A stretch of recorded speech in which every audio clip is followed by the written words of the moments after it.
Vijuans, good morning. Right now, nagpalit lang ta sa palengke og sari-sari. Ato lang na siyang gigisa.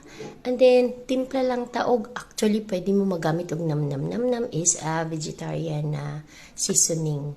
And then, gibalot lang nato siya og lumpia wrapper. Very simple, gikan lang ni sa palengke tanan, mga siguro I bought this, mga ang akong kapital ani na alang sa 35-40. So, pwede ni siya ninyo baon sa mga bata, stock sa ref, para kung gigutom ka, fried lang, and then pwede niyo ipangbaligya. This will cost siguro 15 pesos kung paliton. And then, nag-shake lang ko, then hummus. For this morning, kay light-light lang ta, kay bloated ko, and then, nagbaon lang kog lumpia para sa akong paniod to. And then, that's it. My day is good na. And then,